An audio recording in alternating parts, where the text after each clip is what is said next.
जय हिंद दोस्तों। क्योंकि सैनिक नौकरी के दौरान काफी समय फैमिली से अलग रहते हैं, लीव हम सब के लिए एक बहुत ही इंपॉर्टेंट बेनिफिट है। इसलिए जरूरी है कि हमें अपनी एंटाइटलमेंट्स के बारे में पता होना चाहिए ताकि हम इस बेनिफिट का ठीक से इस्तेमाल कर सकें। आज के वीडियो में हम इसी बेनिफिट पर चर्चा करेंगे। मैंने इस वीडियो को 4 भागों में बांटा है। पार्ट 1 में मैं आपको एनुअल लीव के बारे में 8 महत्वपूर्ण बातें बताऊंगा। पार्ट 2 में casual leave, special casual leave और पैटर्निटी लीव के बारे में 4 इंपॉर्टेंट बातें बताऊंगा। पार्ट 3 में बताऊंगा कि आप नौकरी के दौरान और रिटायरमेंट के समय कैसे और कितनी लीव इनकैश कर सकते हैं। और अंत में पार्ट 4 में बताऊंगा कि पोस्टिंग जाते समय आपको ज्वाइनिंग टाइम और जर्नी पीरियड कितना मिलता है और इसे कैसे कैलकुलेट किया जाता है। तो चलिए पार्ट 1 यानी एनुअल लीव से शुरुआत करते हैं। लेकिन उससे पहले मेरी ओर से एक रिक्वेस्ट, अगर आपको ये वीडियो पसंद आता है तो मेरे चैनल को सब्सक्राइब कीजिए, वीडियो को दोस्तों के साथ शेयर कीजिए और लाइक और हाइप कीजिए। अगर आप हाइप बटन पर क्लिक करते हैं तो यूट्यूब मेरे वीडियोस और लोगों के पास भी भेजेगा। ग्रेट। तो ये है एनुअल लीव के बारे में 8 महत्वपूर्ण बातें। नंबर 1, जेसीओज, एनसीओज और अदर रैंक्स को हर साल 60 दिन 60 डेज की एनुअल लीव ऑथराइज है। अगर ड्यूटी स्टेशन से घर की वन साइड यात्रा 2 दिन से ज्यादा है तो लीव बढ़ जाएगी, इस प्रकार से कि सैनिक को कम से कम 56 दिन 56 डेज घर में मिल सके। जैसे मान लीजिए सिपाही लिंबू उधमपुर से नागालैंड जाता है और उसे वन साइड यात्रा में 3 दिन लगते हैं, तो उसे एनुअल लीव 62 डेज मिलेगी, जिससे कि उसे 6 दिन यात्रा में लगेंगे और 56 डेज घर में मिलेंगे। नंबर 2, अगर आपकी लीव किसी ऐसे दिन शुरू या खत्म हो रही है जो कि हॉलिडे या संडे है, तो आप उसे प्रीफिक्स या सफिक्स के रूप में ले सकते हैं। प्रीफिक्स और सफिक्स के दिन आप ड्यूटी पर माने जाएंगे। आप रिस्ट्रिक्टेड हॉलिडे को भी प्रीफिक्स और सफिक्स के रूप में यूज कर सकते हैं। नंबर 3, पोस्टिंग जाते समय आप एनुअल लीव को ज्वाइनिंग टाइम के साथ कंबाइन भी कर सकते हैं। नंबर 4, अगर आप लीव जाते समय यूनिट से फोरनून में यानी दोपहर 12 बजे से पहले निकलते हैं तो आपकी लीव उसी दिन शुरू हो जाएगी, और अगर आप आफ्टरनून में यानी दोपहर 12 बजे के बाद निकलते हैं तो लीव अगले दिन से शुरू होगी। ये रूल सिर्फ एनुअल लीव ही नहीं, सभी प्रकार की लीव पर लागू है। नंबर 5, जिस साल आप रिटायर हो रहे हैं उस साल आपको कितनी एनुअल लीव ऑथराइज होगी। तो अगर आप 31 जनवरी को रिटायर होते हैं तो आपको 29 डेज 29 दिन एनुअल लीव मिलेगी। अगर आप 28 या 29 फरवरी को रिटायर होते हैं तो 57 डेज 57 दिन, और 31 मार्च या उसके बाद रिटायर होते हैं तो पूरे 60 डेज 60 दिन एनुअल लीव ऑथराइज होगी। नंबर 6, आप 2 कंसेक्यूटिव सालों की एनुअल लीव को कंबाइन कर सकते हैं। उदाहरण के लिए अगर आपने 2025 में एनुअल लीव नहीं काटी है तो ऐसा हो सकता है कि आप 2 नवंबर 2025 से लेकर 30 जनवरी 2026 तक की एनुअल लीव लें। 60 दिन की एनुअल लीव 2025 की मानी जाएगी और आखिरी 30 दिन की एनुअल लीव साल 2026 की एनुअल लीव में से कटेगी। नंबर 7, अगर सैनिक ने किसी साल में पूरी एनुअल लीव काट ली है और घर में कोई इमरजेंसी हो जाती है तो वो मैक्सिमम 30 दिन की एडवांस ऑफ एनुअल लीव ले सकता है। ये लीव उसके अगले साल की एनुअल लीव में से कट जाएगी। और अंत में सबसे इंपॉर्टेंट नंबर 8, अगर आप हॉस्पिटल में एडमिट होते हैं तो पूरे हॉस्पिटलाइजेशन पीरियड को ऑन ड्यूटी माना जाएगा, लेकिन अगर आपको डॉक्टर साहब सिक लीव देते हैं तो वो आपकी एनुअल लीव में से कटेगी, अगर आपकी उस साल की एनुअल लीव बाकी है तो। अगर सिक लीव बकाया एनुअल लीव से ज्यादा है तो उसे सिक लीव माना जाएगा, उसके अगेंस्ट किसी और लीव की कटौती नहीं होगी। मैंने इस बात को सबसे इंपॉर्टेंट इसलिए कहा है क्योंकि हाल ही में ऐसे बहुत से केसेस सामने आए हैं जिनमें रिटायरमेंट के समय सैनिकों की लीव इनकैशमेंट में से उस सिक लीव को काट लिया गया है जो उन्होंने कई साल पहले काटी थी। कारण उन्होंने सिक लीव का DO2 ठीक से नहीं किया था। इसलिए जब भी आप हॉस्पिटल में एडमिट होते हैं या सिक लीव जाते हैं तो याद रखें डॉक्यूमेंटेशन और DO2 ध्यान से कराना है, नहीं तो बाद में नुकसान हो सकता है। तो ये था पार्ट 1 यानी एनुअल लीव। अब आते हैं पार्ट 2 पर जो है casual leave, special casual leave और पैटर्निटी लीव। और ये है इन लीव्स के बारे में 4 इंपॉर्टेंट बातें। नंबर 1, जेसीओज, एनसीओज और अदर रैंक्स को हर साल 30 दिन कैजुअल लीव ऑथराइज है। कैजुअल लीव के दौरान सैनिक ड्यूटी पर माना जाता है। लीव रूल्स के अनुसार सैनिक एक समय पर ज्यादा से ज्यादा 10 दिन की कैजुअल लीव ले सकता है, लेकिन सीओ या ओसी साहब के पास ये पावर है कि वो 10 दिन से ज्यादा कैजुअल लीव सैंक्शन कर सकते हैं। नंबर 2, कैजुअल लीव को आप किसी भी और लीव के साथ या पोस्टिंग जाते समय ज्वाइनिंग टाइम के साथ कंबाइन नहीं कर सकते। एनुअल लीव को ज्वाइनिंग टाइम के साथ कंबाइन कर सकते हैं।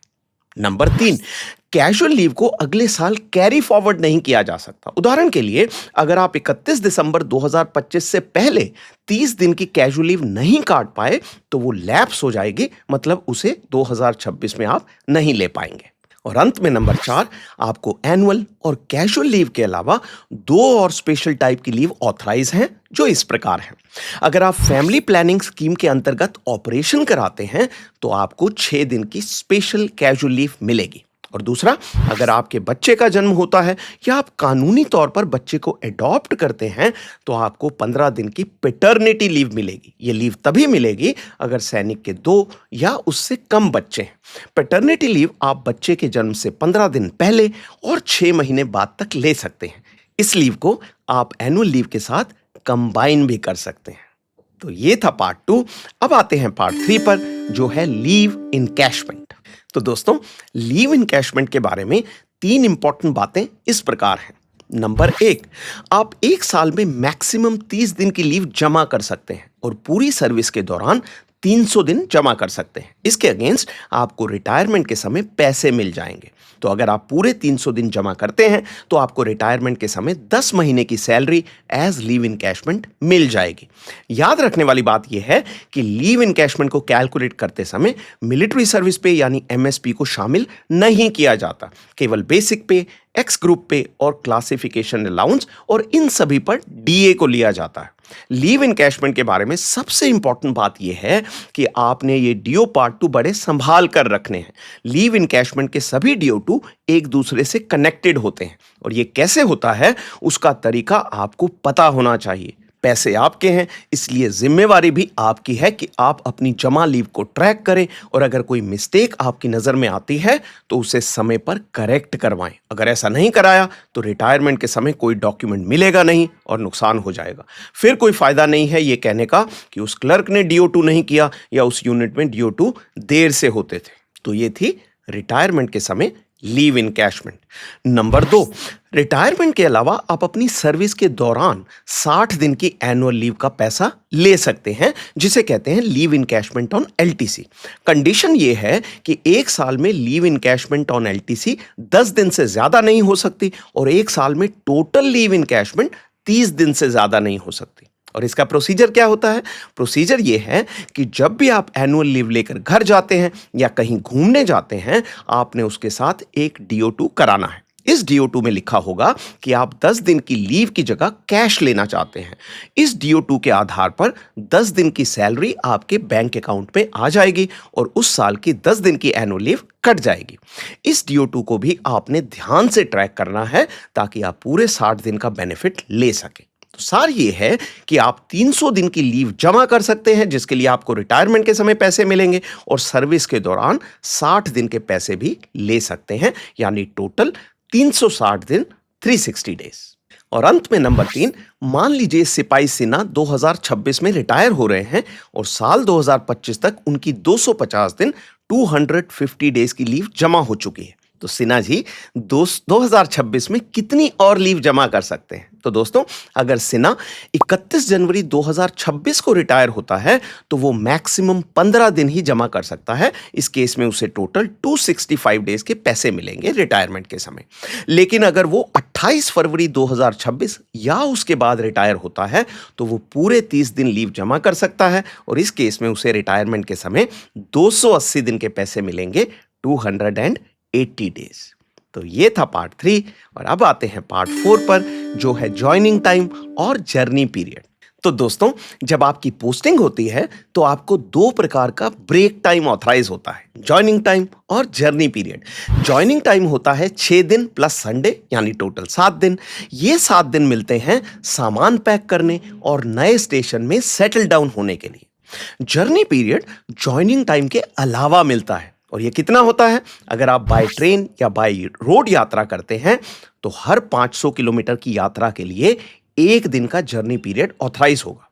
जैसे दिल्ली से गुवाहाटी की दूरी 1950 किलोमीटर है, तो अगर आप दिल्ली से गुवाहाटी पोस्टिंग जाते हैं तो आपको 4 दिन का जर्नी पीरियड मिलेगा।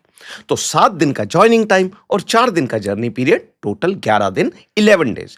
याद रखने वाली बात यह है कि अगर आप बाय एयर ट्रैवल करते हैं तो जर्नी पीरियड उतना ही मिलेगा जितना यात्रा में एक्चुअल लगा है। जैसे दिल्ली से गुवाहाटी की फ्लाइट ली और 3 घंटे में पहुंच गए तो जर्नी पीरियड केवल 1 ही दिन मिलेगा।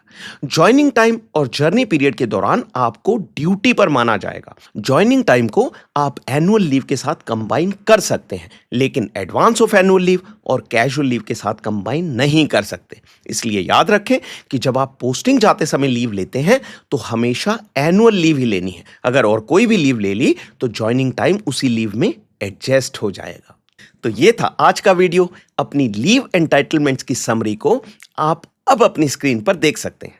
इसका स्क्रीनशॉट लेकर अपने मोबाइल में जरूर रखिए। शुभकामनाएं। जय हिंद।